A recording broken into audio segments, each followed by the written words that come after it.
avait dit que le but en fait du Homer, c'est 49 jours, c'était au niveau de l'Eftov. Vous vous rappelez? On avait dit que l'Eftov, c'était un cœur rempli de joie, qui déborde de joie. D'accord?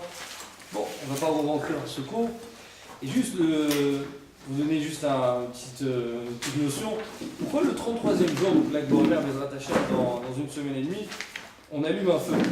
Vous avez pourquoi on allume un feu? C'est quoi ce feu? Ça représente quoi? C'est vrai. La lumière qu'il a quand il a révélé le truc. Ouais, alors c'est vrai que le sens simple, c'est alors je vous donne deux petites explications. Alors déjà, premièrement, pourquoi Rabbi Shimon Bar Yochai il a réussi à... On sait que c'était... Il y en a, bon, c'est une marque locale, mais il y en a qui disent que c'était le jour de sa ptira. Le jour où il est mort, c'est ce jour-là où il a dévoilé tous les secrets. D'accord? Donc le lac Baomer. Alors pourquoi en fait il a attendu le jour de sa mort pour dévoiler tous les secrets de la Kabbalah? C'est la suite de la semaine dernière. C'est un peu la suite, ouais. Mais bon, après, je vais passer un peu à un autre sujet. C'est juste la fin pour expliquer le 33e jour. Après, je vais passer plus sur Katsrut, Tanava, quelques idées sur le Nahagou Kavod Zebazé, quoi. Juste quelques messages on peut tirer. Et en tout cas, donc juste pour vous terminer, après, en fait, il a attendu le 33e jour. Pourquoi il a attendu le jour de sa mort? Pourquoi il n'a pas dit ça toute sa vie, tous ses secrets de la... Parce qu'il faut savoir que la majorité des secrets du Zohar, il les a dévoilés le jour de sa mort. Donc le jour de sa tira qui était le lac Vaomer. Après, il a attendu ce jour-là. En fait, il y a une très belle explication que j'ai vue une fois. La Gemara, elle écrit que, on peut s'attacher jusqu'à 120 ans, 8 personnes, 30 jours avant de quitter ce monde, parce que comme on sait, Akadosh Baruch Hu, il a créé l'homme à son image. Ouais, comme c'est écrit, Betselem Elohim bara et Adam. D'accord? Donc ça veut dire qu'Akadosh Baruch Hu, il a mis à l'intérieur de chacun de nous une partie de lui-même. D'accord? On a une partie d'Hachem. On est entièrement d'Hachem, ça veut dire. Ce Tselem, en tout cas, Rouchani, d'accord? Ça veut dire qu'Akadosh Baruch Hu, il a inculqué à l'intérieur de nous. Maintenant, 30 jours avant la ptira, donc avant que la personne quitte ce monde, Akadosh Baruch Hu, qu'est-ce qu'il fait? Il ramène ce Tselem, chaque jour, jour après jour, il le ramène au ciel. Vous voyez ce que je veux dire? C'est-à-dire qu'il le fait remonter au ciel. C'est pour cette raison que le 30e jour, en fait, c'est le jour où la personne se trouve à proximité la plus absolue avec Akadosh Baruch Hu. Parce que tant qu'il est sur terre, donc ça veut dire quoi? Ça veut dire qu'il est, si on peut le dire, un peu éloigné d'Hachem, d'accord? Mais quand Akadosh Baruch Hu, en fait, qu'est-ce qu'il va faire? Il va faire remonter son Tselem vers le ciel. Donc le 30e jour, qu'est-ce qui va se passer à ce moment-là? C'est-à-dire que Rabbi Shimon Bar Yochai, en l'occurrence, il se trouvait, comme si on peut dire, entre le ciel et la terre. Parce que c'était en fait le dernier jour, le dernier morceau qu'il fallait monter vers le ciel. Vous voyez ce que je veux dire? C'est pour cette raison qu'à ce moment-là, il a pu tirer les plus grands secrets du Zohar. Pourquoi? Parce qu'à ce moment-là, il se trouvait vraiment face à Akadosh Baruch Hu. Il n'y a plus rien qui fait écran entre lui et Akadosh Baruch Hu. D'accord? Maintenant, pourquoi allumer un feu? Alors, deux petites raisons. Donc la première, ça c'est un peu un chidouche, c'est parce que on sait que Rabbi Shimon Bar Yochai, il a dévoilé 1 tonne de secrets ce jour-là. D'accord? Maintenant, imaginez-vous, pour dévoiler tous ces secrets, ça aurait dû prendre des dizaines et des dizaines d'heures et de jours. Ça aurait dû prendre énormément de temps. Comment il a pu condenser tous ces secrets en une seule journée? C'est presque impossible. Alors, Akadosh Baruch Hu, il a fait un miracle qu'il a allongé cette journée-là. C'est-à-dire que le lac Baomer, c'est une journée qui a duré plus de temps.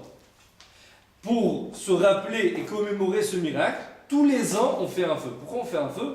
Ça fait signe que même la nuit, qui était censée faire nuit, d'accord, la nuit était censée descendre, il y avait encore la journée. C'est-à-dire le soleil, il était encore en train de briller. Donc on fait un feu pour se rappeler ce miracle, pour laisser la possibilité à Rabbi Shimon Bar Yochai de dévoiler tous ses secrets. Akadosh Baruch Hu, il a allongé la journée. Vous voyez ce que je veux dire ou pas? C'est pour cette raison qu'on fait un feu tous les ans. Et une raison donc, qui est plus connue, c'est qu'on sait que la Torah elle se départage en deux. Il y a Torah Anistar, donc la Torah cachée, donc la Torah secrète, qui est le Zohar, et la Torah dévoilée, qui est Torah Taniglée. En fait, Torah Taniglée, quand est-ce qu'on fête? C'est à Shavuot. Maintenant, quel est le jour où on fête Torah Tanistar? C'est l'Akba Omer. Pour cette raison, vous voyez tous les chassidim, tous les chassidouyot, le jour de l'Akba Omer, ils se retrouvent tous à Méron. Parce que pour eux, c'est genre le jour de Matan Torah de la Torah Tanistar. Et comme c'est écrit que la Torah, elle ressemble au feu, donc pour fêter ce jour-là, on fait un feu qui vient maintenant marquer ce jour de Torah Tanistar. D'accord? Donc ça, c'est les deux petites raisons pourquoi l'Akba Omer, on allume un feu. Bien sûr qu'il y en a encore d'autres, mais ça veut dire deux raisons pour essayer d'expliquer un peu ça. Mais là, allez, on va essayer d'expliquer un peu sur une notion qui est très importante. Je suis sûr que vous en avez déjà parlé, parce que cette période de Shelon, Agou, Kavod est basée. Alors, quelques Hidushim, la vérité, et Bezrat Hashem, quelques conseils, on va dire, pratiques pour essayer d'arriver à acquérir, on va dire, cette Mida et ce qu'on appelle un peu la Hanava et le Kafsrut. On va voir que ces deux notions, ils sont un peu liés l'une à l'autre. Alors, premièrement, on sait que tous les élèves de Rabbi Akiva, pour quelle raison? Donc il y a eu ce massacre de 24 000 élèves. Le titre du cours, on va dire, vous pouvez dire comment juger son prochain favorablement. Vous trouverez un titre à la fin, vous direz, comme ça je le marque aussi. Mais en tout cas, donc c'est quoi chez Shelon, Agou, Kavod et Basé? Alors, donc le sens simple, c'est-à-dire qu'ils ne sont pas honorés l'un à l'égard de l'autre. Mais non, regardez, il y a une question qu'on peut se poser. Pourquoi Kadosh Baruch Hu, il a donné la Torah sur le Har Sinaï? C'est-à-dire que, on sait, vous connaissez le Midrash qui raconte que Kadosh Baruch Hu, il a voulu en fait trouver un endroit qui était adapté pour donner la Torah. Et il a été voir tous les montagnes, d'accord? Donc il y avait comme ça une discussion entre les montagnes. Et une, elle a dit, moi je suis la plus haute, elle a dit, non, mais moi je suis, je sais pas, moi la plus grande, moi je suis la plus large, et ainsi de suite. Et il a vu qu'il y avait juste le Har Sinaï qui était une petite montagne et qui se restait un peu de côté, d'accord, éloigné un peu de tout le monde. Donc qui était, si on peut dire, Anav, d'accord, qui avait de l'humilité. Et là, je vous prie, il a dit, c'est là-bas que je vais donner la Torah. Ok? Parce qu'en fait, il a cherché la Hanava. Maintenant, je vous pose une question. C'est quoi la Hanava apparemment? C'est quelqu'un qui sait se rabaisser, oui ou non? Si c'est quelqu'un qui sait se rabaisser, pourquoi Kadosh Baruch Hu, il a donné la Torah sur une montagne?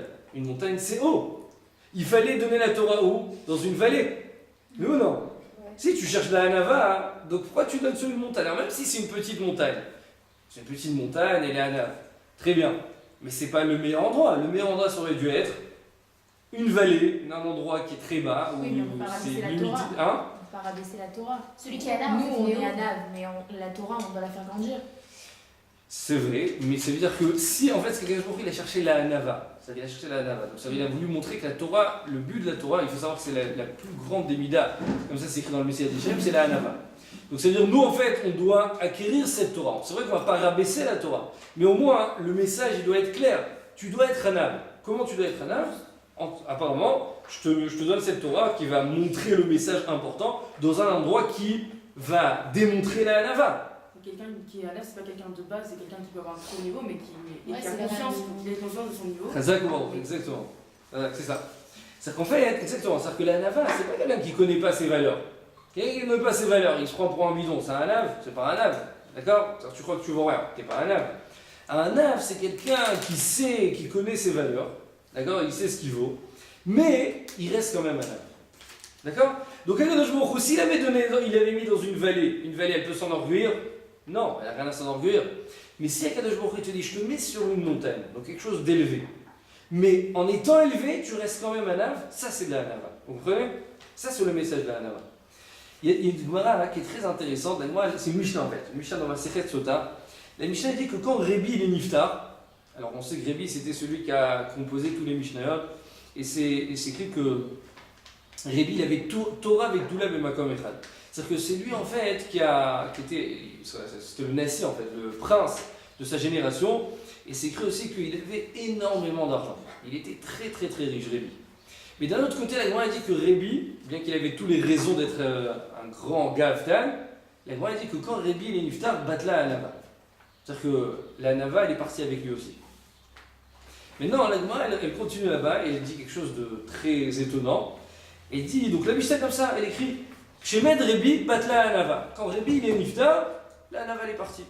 La Gemara elle continue, elle dit mais non, Rav Yosef comme ça, Rav Yosef il vient, il annonce en fait cette phrase qui est choquante. Il dit non, il dit Deika Ana. Il dit c'est faux, moi j'existe. C'est faux, je suis là, je suis présent. Vous imaginez ou pas? C'est-à-dire qu'il y a un enseignement, on te dit voilà, Rébi Niftar c'est fini, il n'y a plus de Hanava. Rav Yosef, qui était un Amora, il dit non, c'est pas vrai, moi je suis encore ici, je suis encore vivant. En 2 mots, il dit moi je suis Hanav. Vous voyez ce que je veux dire ou pas? C'est choquant non, de dire une phrase pareille. On est en train de parler de quelqu'un de Hanav, c'est quelqu'un de Hanav, donc je ne vais pas te lancer des fleurs. Lui, qu'est-ce qu'il dit? Non, je suis Hanav. Moshe, il a bien écrit Maïch Moshe Hanav. Oui, mais justement, sur Moshe Rabbeinu, c'est écrit qu'il ne voulait pas l'écrire. Et d'ailleurs, c'est pour cette raison que le Aleph, il est écrit en tout petit. Ouais, parce que Moshe Rabbeinu, il voulait pas. D'accord, il voulait pas qu'on écrive cette qualité sur lui. Mais on voit qu'ici, Rabbi Yosef dit non, des Kahana, moi je suis présent. Et aussi, on peut se poser cette question aussi au sujet de Rabbi Nachman. Il y a une chanson très connue, tous les Breslev la connaissent, peut-être vous aussi. C'est écrit, c'est une chanson qui dit Ani Ishpele, Venishmati Pele Gadol. Vous connaissez cette chanson ou pas? En fait, c'est Rabbi Nachman qui s'est. Apparemment, il a dit ses qualités à son égard. Il a dit Ani Ishpele. C'est-à-dire quoi? C'est-à-dire que je suis un homme surnaturel. Venishmati Pele Gadol. Ma neshama, elle est. Ça dépasse toute compréhension. Ouais, et après, qu'est-ce qu'il fait? Venishmati Pele Gadol. Chidush Kamoni lo haya me'olam. Chidush Kamoni lo haya me'olam. C'est-à-dire qu'une révolution comme la mienne, il n'a jamais existé depuis le début des générations. Non, c'est lui-même. C'est Rabbi Nathan, il a écrit ça sur Rabbi Nachman, que Rabbi Nachman avait dit cette phrase. C'est pas en mode. Non, mais c'est Ça veut dire ce qu'on croit, ça veut dire Ils ont quelque chose qu'il a des découvert comme que ça, c'est trop bizarre, je sais pas. ce qu'ils ont. Je sais pas, il a dû avoir des. En tout cas, c'est une chanson qui est très très connue. Tout le monde vous allez surtout si vous allez à Oman, vous allez entendre au moins une fois, c'est évident. Mais en tout cas, Ani Ishpele Nishmati Pele Gadol. Donc, à peu près la même question avec la Gemara. D'un côté, on te dit Batla Anava, il dit non, il y a moi qui suis Anav. D'accord? Ici, Rabbi Nachman, il dit je suis Ishpele. Il faut comprendre. C'est quoi le message? C'est quoi ça contredit la Anava, frontalement, oui ou non? Alors, regardez, c'est quoi la réponse? C'est vraiment une réponse vraiment magnifique. Puisque vous avez parlé de Moshe Rabbeinu, alors qu'est-ce qu'on voit de Moshe Rabbeinu? C'était quoi la qualité que la Torah a su donner à Moshe Rabbeinu? C'était quoi? Qu'il était Anav. Pourquoi la Anava, c'est en rapport apparemment avec la Gdoula? Regardez, les personnes qui sont en général les plus grands, c'est-à-dire vraiment les plus grands dans la génération, c'est des personnes qui sont systématiquement Anav. Pourquoi ça va ensemble? Parce qu'en fait, c'est quoi quelqu'un de Anav? Quelqu'un de Anav, si on va dire en termes de Balé à Moussa, qu'est-ce qu'ils vont vous dire? C'est quelqu'un qui s'est annulé, qui s'est effacé son Ani.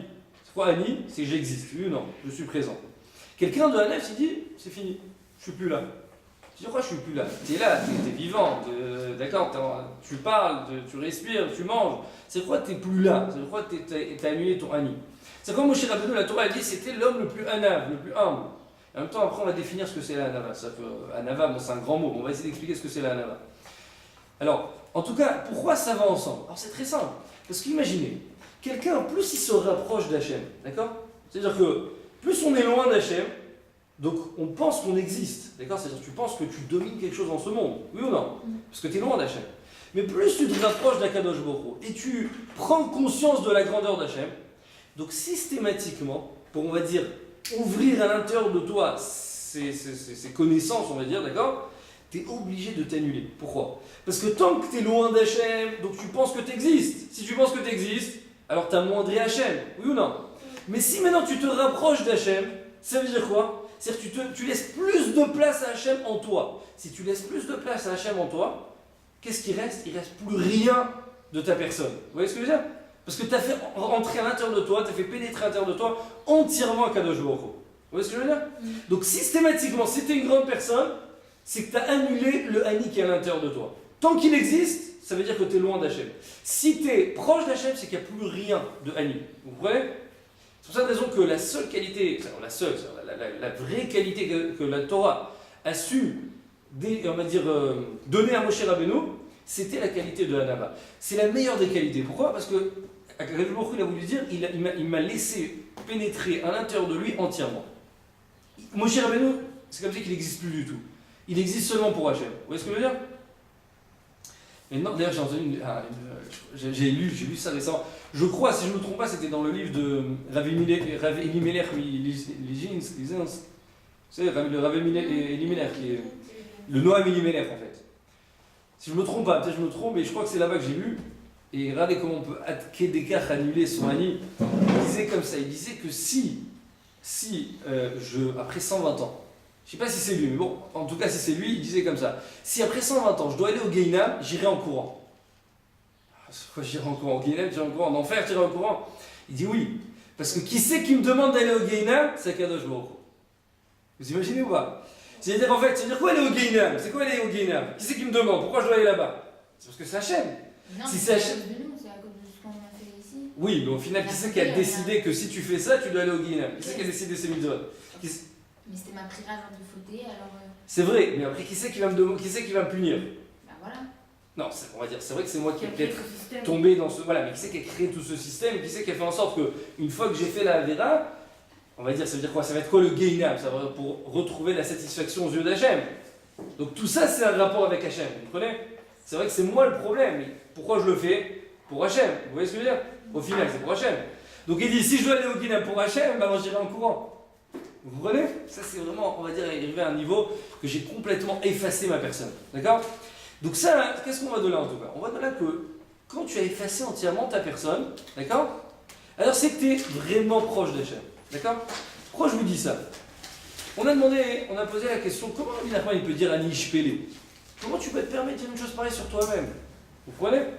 Parce que regardez, à quel moment je vais considérer que c'est de la gave? C'est quand tu sens que tu existes et tu parles sur toi-même. Ouais, vous connaissez, toujours quand on parle des Marocains ou des je sais pas quoi, j'ai rien contre les Marocains. Mais ça veut dire que toujours quand on dit ah, regarde, il parle que de lui, il parle que de lui, ouais, toujours on dit, quand vous allez rencontrer un Bacho, regardez combien il parle sur lui-même, d'accord? C'est-à-dire, regardez combien il vous laisse parler, ouais, combien il a envie de se renseigner sur vous, ou combien il a envie de se lancer des fleurs constamment, et je suis le meilleur, et je fais ça, et je truc, et je ci, et je ça, d'accord? Ouais, d'accord, c'est la première des choses. Pour voir où elle est sa gave, d'accord? C'est-à-dire qu'à chaque fois que tu vas parler, que la personne, donc le Baron en question va parler sur lui-même, ça montre, on va dire, qu'il déborde de gave. Oui ou non? S'il nous laisse parler et que c'est nous qui parlons de nous-mêmes, il va croire qu'on déborde de gave aussi. Non, il vous laisse parler, c'est-à-dire en se renseignant, il va vous poser des questions, donc il a envie d'entendre ce que vous avez à dire. Je veux dire, c'est pas qu'il va dire par lui-même, vous pouvez se dire, vous n'allez pas dire par vous-même. Oui? Bah, bien sûr, si vous posez une question, il faut être sympa de répondre. Mais en tout cas, ça veut dire que la gava, c'est quoi? C'est quand j'existe et j'existe trop, d'accord? Mais on a une personne qui s'est effacée complètement. Et à tel point qu'il s'est... Regardez, c'est vraiment très profond. À tel point qu'il s'est effacé complètement, c'est qu'il n'a pas peur de parler de lui-même, parce que quand il parle de lui-même, c'est comme si il parlait à la troisième personne. Je vous donne un exemple. Si maintenant, vous allez donner une qualité sur un rav à vous, ou sur une rabbinite à vous, d'accord? Vous allez dire, cette rabbinite, elle est exceptionnelle, elle est vraiment, je sais pas moi, elle est balatresselle, elle arrive à nous comprendre, elle est vraiment très patiente. Quand vous allez parler sur cette rabbinite, on va dire des qualités, de dire des qualités à son égard, ça s'appelle la gahava? Non, pourquoi? Parce que c'est vous qui parlez sur elle. La gahava, c'est quand c'est elle-même qui va parler sur elle-même, vous comprenez? Alors imaginez, si quelqu'un il arrive à tellement effacer sa personne, à tel point que quand il parle sur lui-même, il a l'impression qu'il parle à une tierce personne. Oui, mais nous, on ne voit pas ça. Non, je suis d'accord qu'on ne voit pas. Je suis génial. Je suis d'accord. Je ne parle pas par rapport à nous. Mais je parle de quelqu'un qui arrive à un tellement grand niveau que quand il va parler sur sa personne, pour lui, il n'existe tellement pas. C'est-à-dire que tellement pour lui, il n'y a que Hachem. Quand il va parler sur sa personne, c'est comme ça qu'il va dire je parle sur une autre personne, sur une tierce personne. Vous comprenez? Il faut comprendre que c'est exactement l'explication de Rabbi Nachman et de la Gemara dans Sota. Quand Rabbi Yosef il dit Deikana, c'est quoi Deikana? C'est-à-dire qu'il a tellement effacé, c'est-à-dire qu'il était tellement anav, il a tellement effacé son ami que quand il parlait sur lui-même, c'est pas je parle sur moi. C'est qu'en fait je suis en train de dire que j'ai tellement fait pénétrer Akadosh Baruch Hu en moi que moi je n'existe plus. Donc ça ne me dérange pas de dire le anav c'est moi. Vous comprenez? Donc c'est pas de la gava. Vous voyez ce que je veux dire ou pas? Au contraire, ça prouve la hanava par excellence. Vous voyez ce que je veux dire ou pas?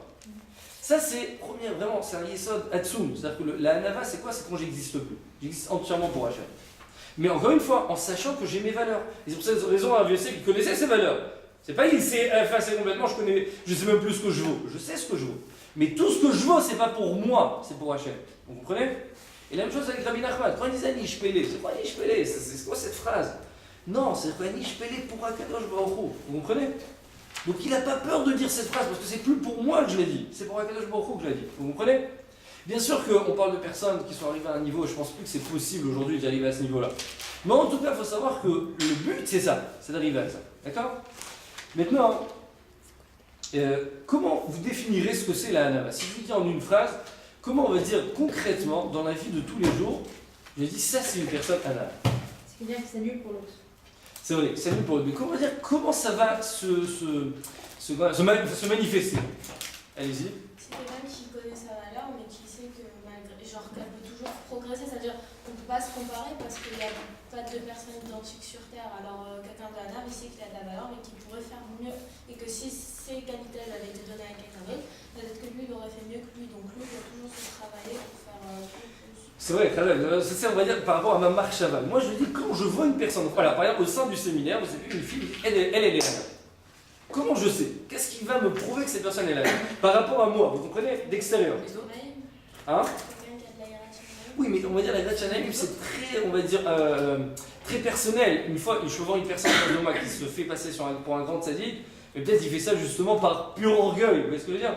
Et c'est ce que vous, mais elle ne montre pas, genre, Oui, elle mais va pas toi, venir, Elle regarde pas les gens de haut. elle est pas Elle va pas les gens de haut, c'est vrai que c'est une bonne qualité ça. C'est-à-dire que C'est vrai aussi, elle rend service, mais on va dire qu'il y a vraiment une qualité, et regardez, c'est une qualité qui est, en fait, c'est la définition de la nava qui est, hein? passer l'autre avant elle. C'est vrai, c'est ça fait partie de la nava. Donc, regardez, je vais vous dire en une phrase, en un mot, c'est ce que Rachid a dit, c'est pas moi, c'est la définition de Rachid dans Parashat Be'alotra. Quand la Torah elle dit que Moshe Rabbeinu il était un Nav, vous savez comment Rachid définit la définition de la nava? C'est une définition que je pense qu'on ne se serait jamais attendu à cette définition-là. Mais si on réfléchit après, on verra que c'est la vraie définition. C'est quoi? Il dit, Rachid dit, Moshe Rabbeinu, il était savlan. Il était patient. C'est-à-dire que la définition par excellence de la hanava, comment ça se manifeste chez une personne? C'est si tu as de la patience. Bah si, c'est évident. Pour l'instant, c'est ce que Rachid dit. D'accord? Hein? C'est très logique. Alors, Razak, allez-y, pourquoi c'est logique? Quelqu'un de la nave, justement, on a dit qu'il vit pour Hachem, c'est-à-dire qu'il met plus de place à Hachem, c'est-à-dire que quand quelqu'un va lui demander un service ou quelque chose, bien sûr qu'il va le faire pour l'autre parce qu'il va pas sentir lui-même, il va pas s'énerver contre l'autre, il va. Je veux dire, comme lui, il existe moins, alors il va pas sentir d'énervement, ni que oh là là, il me demande encore une fois, il peut le faire lui-même. Non, pas du tout, il va le faire au contraire. C'est ça. Alors, allez, voilà, pour un peu plus détailler ce que. Comment vous appelez? Batsheva. Alors, pour un peu plus détailler ce qu'a dit Batsheva, regardez, c'est vraiment ça la définition de la hanava. Ça veut dire quoi? Quand par exemple, on va dire un cas très concret qui arrive très souvent, et là on voit vraiment les gens qui débordent, on va dire, de gave, si je peux me permettre, d'accord?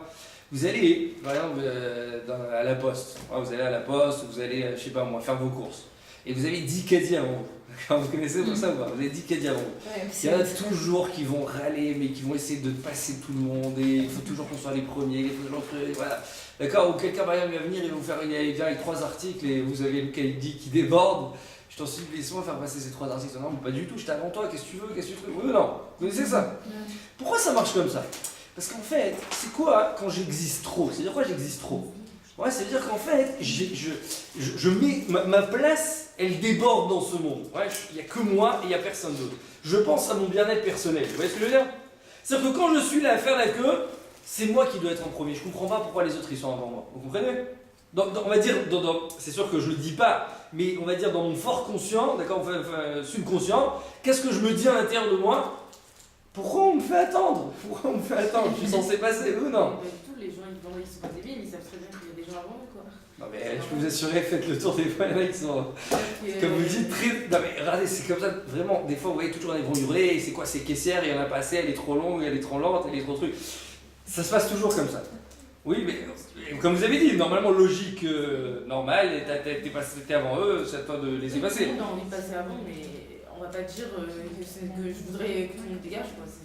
C'est chacun son tour, on a quand même conscience qu'il y a un sens, il y a un moment. C'est vrai, c'est bien, c'est que vous avez de la patience, c'est très bien. Mais en tout cas, c'est-à-dire que la patience, c'est quoi être patient? Être patient, et ça on va dire c'est par rapport à laisser la place à l'autre. Ça c'est vrai. Mais regardez, dans toute la vie c'est comme ça. C'est quoi être patient? Par exemple, je vous donne un exemple très simple. Ouais. Quelqu'un il sait par exemple, on va dire, il veut devenir, je vous donne un exemple sur les garçons, d'accord? Quelqu'un veut devenir un Talmid Chacham. Ok? On peut devenir un Talmid Chacham du jour au lendemain? Non. Mais ça demande quoi? Ça demande la patience. Vous comprenez? Une fille, elle veut se marier. Oui ou non? Elle n'arrive pas à se marier. Donc elle est déprimée, elle est angoissée, les trucs. Ça demande quoi? Ça demande la patience. Akash-Baruch Hu va t'amener ton khatan. Attends. Vous comprenez? Oui, mais c'est-à-dire que quand tu es patient, en fait, quand je parle de patience, c'est que tu es vraiment patient. Pas que tu montres pas extérieurement, on va dire que t'en peux plus, tu brûles de d'accord? Je vous parle de quelqu'un que vraiment il comprend que chaque chose en son temps. C'est-à-dire qu'en fait, il a donné énormément la place à Akadosh Baruch Hu. Vous voyez ce que je veux dire? Parce que c'est quoi la patience? La patience, c'est que je sais que c'est Hachem qui guide son monde et je le laisse guider son monde. Je le laisse le diriger. Moi, je suis là en fait comme une marionnette, vous comprenez? Ça veut dire que Akadosh Baruch Hu, c'est lui qui va gérer sa vie, qui va gérer ma vie, vous comprenez? C'est-à-dire que, en fait, la patience, c'est dans toute la vie, c'est comme ça. Remarquez, une personne qui est malade, par exemple, d'accord? On va dire une personne qui est malade, mais Baruch Hashem, on va dire, on sait comment le guérir, d'accord? Il a, par exemple, toutes sortes de choses à faire pour Bezrat Hashem à la fin être guéri, d'accord? Tout un processus. Qu'est-ce que ça va lui demander? La patience, vous comprenez? Quelqu'un, il doit élever ses enfants, ok? Donc, il n'arrive pas pour l'instant, son fils, par exemple, ou sa fille, elle n'est pas bonne dans la lecture, par exemple, d'accord? Donc, si tu vas t'énerver toute la journée, ça sert à quelque chose? Non. Qu'est-ce que tu vas devoir faire? Tu vas devoir t'armer de patience, vous comprenez? Dans toute la vie, c'est comme ça. Quelqu'un qui va avoir du shalom bayit, par exemple, d'accord? Il va avoir du shalom bayit. Si maintenant tu penses que du jour au lendemain, tu vas réussir à avoir un bon couple, d'accord? C'est que tu n'as pas compris que quoi? Qu'il fallait être patient, vous comprenez? C'est-à-dire que toute la vie, c'est quoi? Ça demande de la patience. C'est quoi de la patience? La patience, c'est de la hanava. Prends ton temps, vous comprenez? C'est quoi prendre son temps? Ça veut dire que savoir que c'est pas moi qui guide ma vie, qui gère ma vie. Il faut laisser Akadosh Baruch Hu pénétrer à l'intérieur de moi. Comment je laisse Hachem pénétrer à l'intérieur de moi? Donner à Akadosh Baruch Hu le temps de gérer ma vie. Vous comprenez? Donc c'est pour cette raison que la définition de la hanava par excellence que Rashi a su définir sur Moshe Rabbeinu, il a dit c'était savlan, il était patient.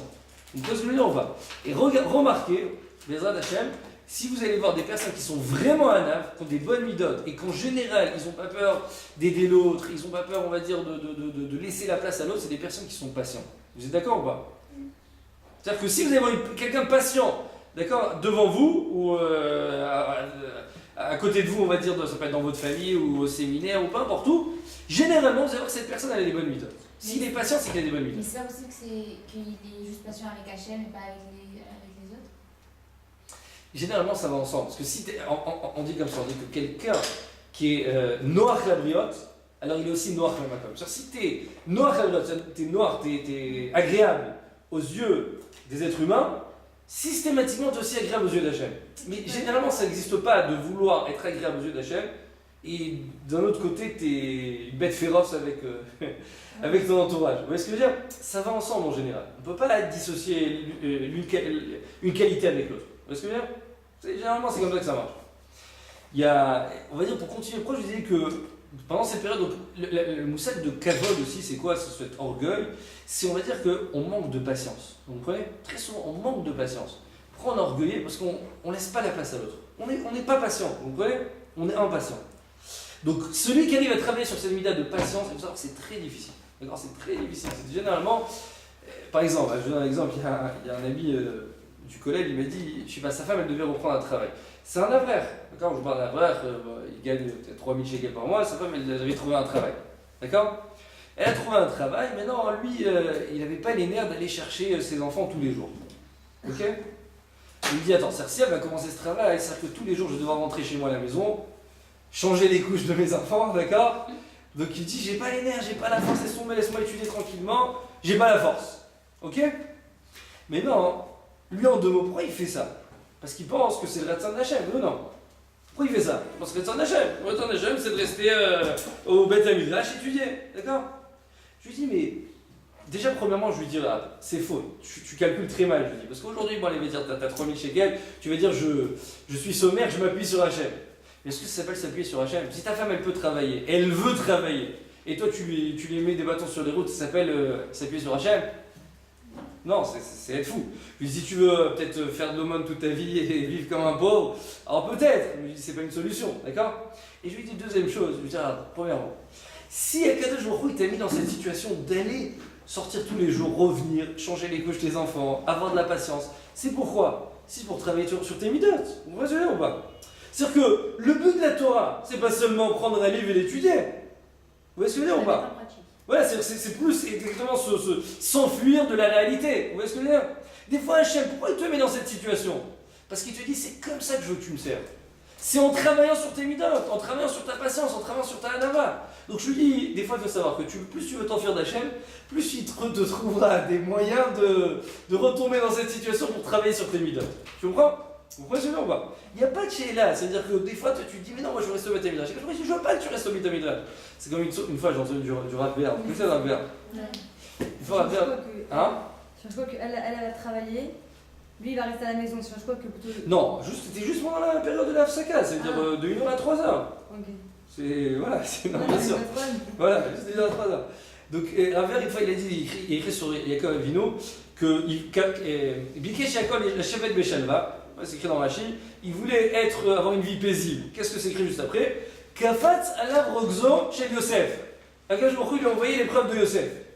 Alors le Raver, il a demandé, il a dit, mais c'est quoi Bikesh Yaakov la Shevet Beshalva? C'est quoi il voulait avoir une vie paisible? C'est quoi? Yaakov Avinu, il voulait être au bord de la plage, un pied sur l'autre, en train de bronzer avec une place, c'est ça Yaakov Avinu Bikesh la Shevet Beshalva? Bien sûr que non. Qu'est-ce qu'il voulait faire Yaakov Avinu? Il voulait étudier tranquillement, écrire ses livres, je sais pas moi, s'investir dans d'autres domaines de la Torah. Sûrement, c'était ça l'intention de Yaakov, d'accord? Akadosh Baruch Hu, il a dit, c'est pas comme ça que je veux que tu me sers. Je veux que tu me sers avec l'épreuve de Yosef. Vous comprenez? C'est-à-dire qu'en 2 mots, qu'est-ce qui va te donner la possibilité de changer, de t'améliorer, d'évoluer? C'est quand tu te trouves face à une épreuve et tu vas quand même savoir servir Hachem. Vous comprenez? Donc c'est ce que je lui ai dit un peu à Stavrer, d'accord? Je lui ai dit, à mon avis, tu es dans. Je pense que. Je lui ai dit, demande à Terabani, mais je lui ai dit, moi, ce que je pense, à mon niveau, ce que je peux te dire, c'est que des fois, tu penses t'enfuir, c'est ça, Ratson Hachem, mais au contraire, tu veux pas te travailler sur toi-même, vous comprenez? C'est pour ça que tu le fais, tu veux choisir la vie facile, mais va, garde tes enfants. Enfin, je dis pas que je suis comme ça, d'accord? Mais je dis que dans l'absolu, c'est ce que je pense, hein, quand je me retrouve quand même une situation pareille, c'est pour arriver à se travailler à ce niveau-là, vous comprenez? Mais non, pourquoi je dis que la Hanava, elle est liée directement avec le fait de juger son prochain favorablement. Pourquoi? Parce que c'est quoi quand quelqu'un il est Hanab? C'est quoi il est Hanab? C'est-à-dire qu'il laisse la place à l'autre, oui ou non? En général, pourquoi tu juges toujours? On a toujours un œil, si on dit, un œil cupide sur l'autre, un mauvais œil sur l'autre. Pourquoi? Parce qu'en général, on aime bien écraser l'autre pour se relever à soi-même. Vous connaissez ça ou pas? C'est-à-dire que toujours la première, on va dire de prime abord, quand je vois quelqu'un en face de moi, on va dire la première marche avant qui me vient en tête, c'est quoi? C'est de l'écraser pour que moi je me sente mieux. Oui ou non? Gérard, lui, c'est une pourriture et moi je suis quelqu'un de bien. Oui ou non? C'est la première chose. Tant que tu l'as pas écrasé, t'es pas bien. Vous comprenez? Donc généralement, que juger les casse-routes, c'est quoi? C'est savoir un peu se mettre de côté et dire que l'autre aussi, c'est quelqu'un de bien. Vous voyez ce que je veux dire ou pas? Je te raconte deux petites histoires que j'ai eues vraiment magnifiques. Une première sur Rav Steinman. Comment, vraiment, ça veut dire qu'il avait ce niveau-là de savoir être méchamé d'autres. C'est vraiment une très belle histoire. Une fois, il y avait un Rosh Yeshiva, il est venu le voir. Et il a commencé à lui dire toutes sortes de défauts qu'avait un bachor. Et vraiment, c'est-à-dire c'était un bachor apparemment qu'il n'avait rien à faire au sein de la yeshiva. D'accord? Il fallait absolument le virer. Donc il a commencé à dire comme ça, il est comme ça, il est comme ça, il est comme ça, donc il faut absolument que je le vire. Maintenant, le Rav Steinman, il a posé une question qui était très étonnante. Il lui a dit, dis-moi, au fait, comment elle s'appelle sa mère? Ce bachor. Comment elle s'appelle sa mère? Alors, je suis là, il ne comprenait pas, qu'est-ce que tu veux, je te dis, je suis en train de te raconter d'accord, des histoires sur ce bachor, tu me demandes la mère de ce bachor, quel rapport, qu'est-ce que tu veux? Et le Rav Steinman, il insiste, il dit, comment elle s'appelle sa mère? Elle lui dit, je sais pas. Alors, lui dit, tu sais pas comment elle s'appelle sa mère et tu veux virer ce bachor? Comment? Il dit, mais ça veut dire quoi? Si tu sais pas comment elle s'appelle sa mère, c'est que tu n'as jamais prié pour ce bachor. Parce que pour prier pour ce bachor, il faut connaître le nom de sa mère, oui ou non? Donc si tu connais pas le nom de sa mère, c'est que tu n'as jamais prié pour ce bachor. Si tu n'as jamais prié pour ce bachor, comment tu peux te permettre de le virer? Vous imaginez ou pas la grandeur de la Shtiman? C'est énorme. C'est énorme. Parce qu'une fois, il y a aussi une autre histoire vraiment magnifique du Rav Avraham Genichovski. C'était vraiment un très grand ami de femme qui est déjà niftar. Il avait une chavruta tous les vendredis soirs. Tous les vendredis soirs, il avait une chavruta. Maintenant, un jour, sa chavruta, elle arrive, et sans faire exprès, il sonne à la sonnette de la maison. Vendredi soir, vous imaginez ou pas? Parce que je vous donne un exemple. Rav Avraham Genichovski, c'est comme si on va dire Raphaël Kanevski, d'accord? C'est un très grand ami de femme, des grands de la génération. Vous avez un Avraire, d'accord, qui a déjà la chance d'étudier avec Raphaël Kanevski. Il vient vendredi soir, en plein rue de Bnei Brak, sans faire exprès, il sonne à la sonnette. Vous imaginez la honte ou pas? C'est une honte terrible, oui ou non? Mais non, il sonne, il ne savait plus où se cacher, il savait plus s'il fallait s'enterrer vivant, il savait plus quoi faire. Mais il s'est dit, bon, qu'est-ce que tu veux faire, je suis déjà là, j'attends. Il attend que le Rav ouvre la porte. Et il voit qu'il n'y a pas de son, rien. Donc personne ne vient d'ouvrir la porte. Allez, il continue à toquer, il va personne ne nous apporte. Il attend comme ça une demi-heure, 3 quarts d'heure. Au bout de 3 quarts d'heure, il voit le Rav qui lui ouvre la porte, en pyjama, à moitié en train de dormir. Il le regarde comme ça, il lui dit qu'est-ce que tu fais? Ah, purée, j'ai complètement oublié la Favruta. J'étais m'endormir, j'ai complètement oublié. Excuse-moi, combien de temps t'es en train d'attendre là? Il dit ça fait combien de temps? Il dit ça fait déjà 3 quarts d'heure. Il dit ah, excuse-moi, je suis désolé, j'ai rien entendu. Qu'est-ce qui s'est avéré finalement? Que le Rav, il a vu que la personne est venue sonner à la sonnette. Il s'est dit, si je vais lui ouvrir tout de suite, il va avoir honte, il va être très gêné. Qu'est-ce que je vais faire?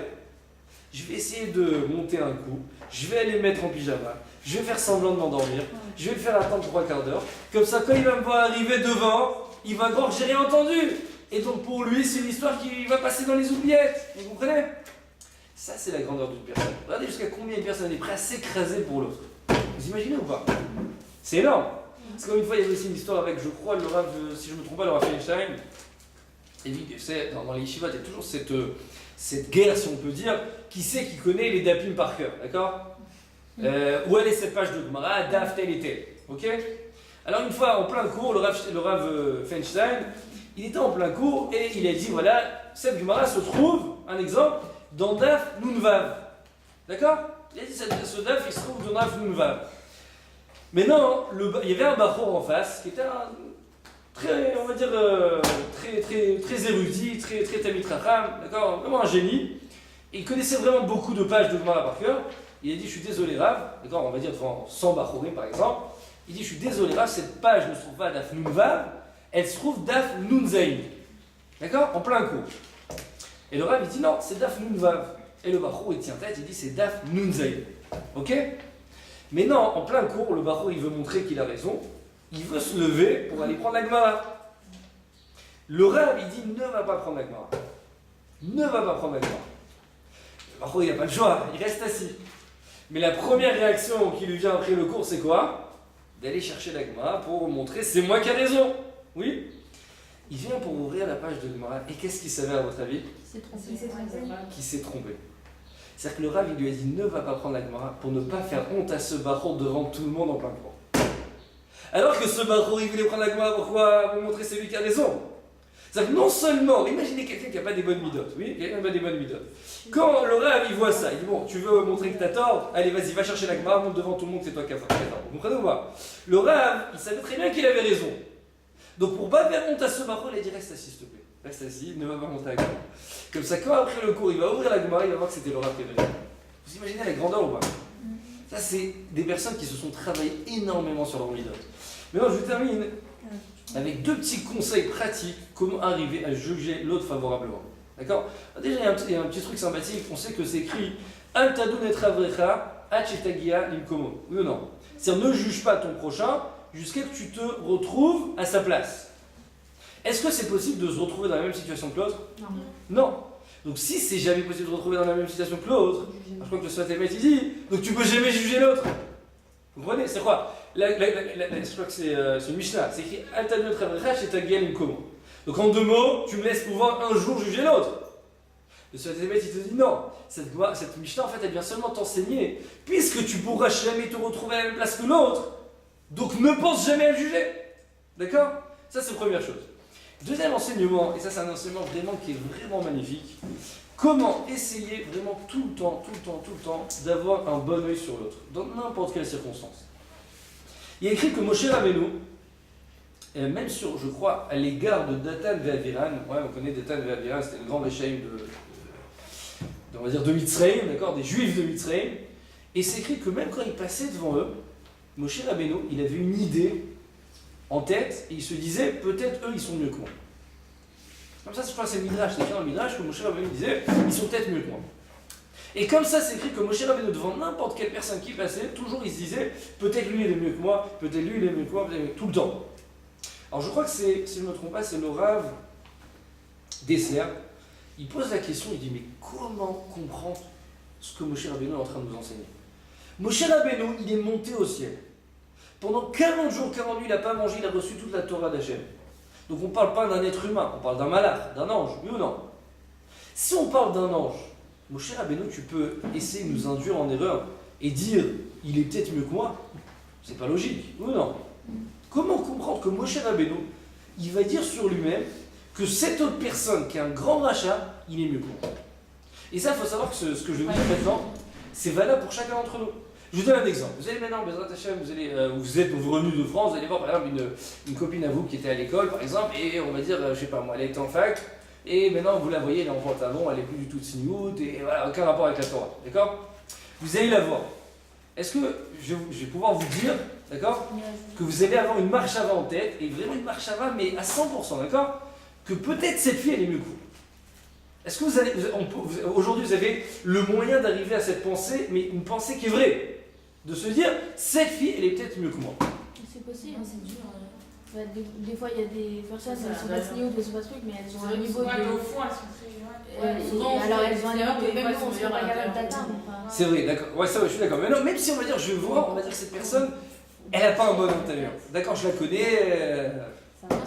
Elle a vécu des choses qui ne pas savoir. Alors, exactement, là. Regardez, vraiment, c'est ça l'enseignement. L'enseignement de Moshe Rabbeinu, et c'est ça ce qu'il dit le Rav Dessler. Et c'est vraiment un enseignement qui est vraiment très, très, très puissant. Et celui qui arrive à garder cet enseignement tout le temps, alors on pourra très facilement, vraiment très facilement, toujours juger l'autre favorablement. Qu'est-ce qu'il dit le Rav Dessler? Il dit comme ça. Quand toi tu viens juger l'autre personne qui est en face de toi, d'accord? C'est-à-dire qu'on est en train de le voir, par exemple, je sais pas, cette personne c'est un voleur, cette personne c'est un menteur, cette personne c'est un... D'accord, il fait pas Shabbat, toutes sortes de trucs, ok? Maintenant une seconde, quand vous êtes en train de le juger, ça vous êtes en train de dire, lui il est mieux que moi, moi je suis mieux que lui, comme on a dit, ça provient de la Nava, d'accord? Lui, moi je suis mieux que lui, et ainsi de suite, ouais? Mais est-ce que c'est possible de dire, moi je suis mieux que lui? Alors Rav Dessler il dit ça, c'est impossible. Pourquoi? Parce que lui, il a une éducation. Il a grandi dans une famille. Il a, je sais pas moi, eu des épreuves que moi je n'ai pas eues. Vous comprenez? Moshe Rabbeinu il disait comme ça. Imaginez si toutes ces épreuves et toute cette vie que cette personne a vécue, d'accord, toute son aventure, Akadosh Baruch Hu, il l'avait mis sur moi-même, c'est très possible que j'aurais été encore pire que lui. Vous voyez ce que je veux dire ou pas? Ça veut dire qu'en fait, comme ça, quand toi tu viens juger l'autre, c'est que tu es en train de dire avec toi, on va dire tes éléments de la vie, d'accord? Avec ton vécu, avec ton aventure, tu es en train de, avec le regard que tu portes sur ta vie en fait, tu es en train de dire, ben moi, je suis mieux que lui. Mais c'est faux. Parce que imagine-toi, si toutes les épreuves que cette personne elle a eues, tu les avais eues aussi, oui, très possible que tu serais sorti 10 fois pire qu'elle. Vous comprenez? C'est-à-dire que tu ne peux jamais venir juger l'autre. Pourquoi? Parce que toi, tu juges avec ce que tu connais de la vie. D'accord? Avec les parents que tu as eus, avec les amis que tu as eus, avec l'éducation que tu as eue. Donc toi, tu dis, bah, moi, je suis mieux qu'elle. Mais c'est n'importe quoi. Parce que si toi, tu as vu la même éducation qu'elle et tu avais grandi où elle a grandi, d'accord? Donc très possible que, où tu serais arrivé le même jour, ça aurait été bien plus bas qu'elle. Vous comprenez? Donc Moshe Rabbeinu, bien qu'il est monté au ciel, bien qu'il a reçu la Torah, d'accord, qu'il est arrivé à un niveau qui dépasse tout entendement, mais le Rav Dessler, il disait, Moshe Rabbeinu, il arrivait à avoir à l'intérieur de lui une pensée sincère, et c'est vraiment une pensée sincère ce que je suis en train de vous dire, que quand il voyait Datan et Aviram, il disait peut-être qu'ils sont mieux que moi. Pourquoi? Parce que si Akadosh Baruch Hu m'avait donné les mêmes épreuves que Datan et Aviram, j'aurais peut-être fait pire qu'eux. Donc en deux mots, pour arriver toujours à juger l'autre favorablement, c'est me retrouver toujours dans une situation à me dire que dans n'importe quel cas qui arrive dans la vie et que je suis en train de juger, me dire que si j'étais à la place de l'autre, j'aurais peut-être agi 1 milliard de fois pire. C'est-à-dire qu'il ne faut pas s'arrêter sur le moment même, vous comprenez? C'est prendre l'histoire globale de la vie de l'autre, d'accord? Toute l'histoire, pas des fois vous voyez une personne, au même moment elle a mal agi. C'est facile de dire la mal au même moment, mais tu sais pas ce qu'il a enduré la semaine d'avant, et il y a 3 mois, il y a 6 mois, il y a 10 ans, il y a 15 ans, il y a 20 ans. Vous comprenez? Donc si vous prenez toute sa vie, d'accord, globalement, et vous l'aurez mis, vous l'aurez mis sur vous-même, et vous auriez dit, voilà, moi je me retrouve maintenant ce jour-là, est-ce que j'aurais agi comme lui ou pas? Ça c'est vraiment savoir le juger. Vous comprenez? Donc comme c'est impossible de faire ça, c'est pour cette raison que toujours on peut se dire, quand j'ai une personne en face de moi, c'est pas possible de dire je suis mieux que lui, parce que je ne connais pas ce qu'il a fait. Donc la conclusion, c'est quoi? C'est que j'aurais pu être bien pire que lui. D'accord? Donc en gros, ce qu'il faut retenir de ce message, pour résumer rapidement, on a dit comme ça, on a dit premièrement que toute cette période du Omer, Nagou, Kavod, Zébazé, toute la Hanava, comme on a dit, c'est quoi? C'est entièrement s'effacer. Comment je m'efface? C'est que je laisse pénétrer encore plus, et encore plus à quand je me prends à l'intérieur de moi. À tel point que je peux arriver à un niveau que quand je parle sur ma personne, c'est comme si je parle d'une tierce personne. Vous comprenez? C'était le niveau de Rav Yosef de la Gemara, c'est le niveau de Rabbi Nachman, d'accord, comme on l'a dit. Mais non, une fois qu'on a dépassé ce niveau, ça veut dire qu'une fois qu'on a compris que le niveau de la Hanava, c'est quoi? C'est que je m'efface. Comment je m'efface? Ça veut dire quoi? Comment ça se manifeste concrètement? C'est quand je suis patient. La patience, c'est vraiment la clé de la réussite. Dans tous les domaines, comme on a expliqué, du Shalom Bayit, de l'éducation des enfants, de Bezrat Hashem d'un jour se marier, de tout, d'accord? De vouloir évoluer en Torah, n'importe quoi qu'on veut faire dans la vie, réussir dans son travail, réussir. Si on va à chaque fois passer les étapes sans avoir de la patience, on n'y arrivera pas. La patience, c'est la clé de la réussite. Vous comprenez? Celui qui a la patience, en général, il réussit finalement. D'accord? Et la patience, c'est quoi? C'est donner la possibilité à Hachem de gérer son monde. D'accord? Donc ça, c'est la Hanava, c'est la définition de la Hanava. La Hanava, on a dit, elle est liée avec les Kashrut, parce que quand moi je suis Hanav, je suis patient, c'est-à-dire je m'écrase, donc en général, quand je m'écrase, alors je ne vais pas avoir un mauvais œil sur l'autre. Quand est-ce que j'ai un mauvais œil sur l'autre? Quand est-ce que je juge mal l'autre?